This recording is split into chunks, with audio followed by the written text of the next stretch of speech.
ہزاروں سال پہلے کی بات ہے۔ یہ زمین بالکل ویران تھی، نہ انسان، نہ شہر، نہ آبادیاں، صرف ایک ہی مخلوق یہاں آباد تھی، وہ تھے جنات۔ جنات کے قبیلے زمین کے کونے کونے میں پھیلے ہوئے تھے، مگر ان کے درمیان ہمیشہ لڑائیاں، جھگڑے، فساد اور خونریزی جاری رہتی تھی۔ پوری زمین میدان جنگ بن چکی تھی۔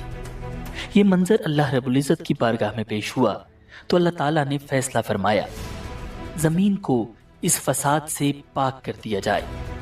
فرشتوں کو حکم دیا گیا، وہ بڑے بڑے لشکروں کی صورت میں زمین پر اترنے لگے اور جنات پر زبردست حملہ کر دیا۔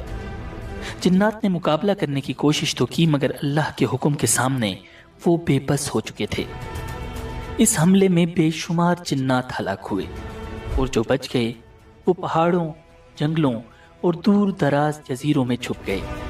انہی جنات میں ایک نہایت ہی نیک اور عبادت گزار جن تھا، جس کا نام تھا عزازیل۔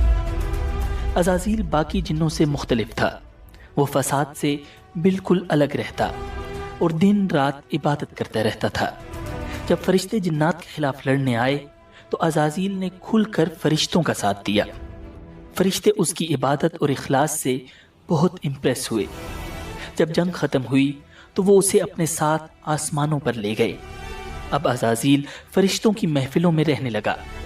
وقت کے ساتھ ساتھ اس کا علم اور عبادت میں مقام بڑھتا چلا گیا، حتیٰ کہ اللہ تعالیٰ کے ہاں اس کا درجہ بہت بلند ہو گیا۔ مگر اسی دوران اس کے دل میں ایک خاموش خواہش نے جگہ بنانا شروع کی، کاش زمین کی خلافت مجھے عطا ہو جائے۔ وقت گزرتا جا رہا تھا، پھر ایک دن اللہ رب العزت کی طرف سے ایک اعلان ہوا، ایک ایسا اعلان جو سب کچھ بدل دینے والا تھا۔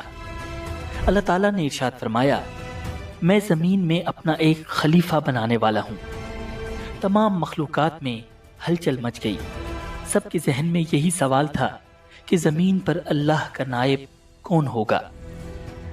فرشتے زمین پر اس سے پہلے جنات کا فساد دیکھ چکے تھے، تو انہوں نے حیران ہو کر اللہ رب العزت سے عرض کیا، کیا تو زمین میں ایسے کو خلیفہ بنائے گا جو فساد کرے گا اور خون بہائے گا؟ حالانکہ ہم ہر وقت تیری تسبیح اور پاکی بیان کرتے ہیں۔ اللہ تعالیٰ نے ارشاد فرمایا، میں وہ جانتا ہوں جو تم نہیں جانتے۔ دوسری طرف عزازیل یہ اعلان سنتے ہی بہت خوش ہوا۔ وہ بہت کانفیڈنٹ تھا کہ اللہ کے ہاں اس کا جو مقام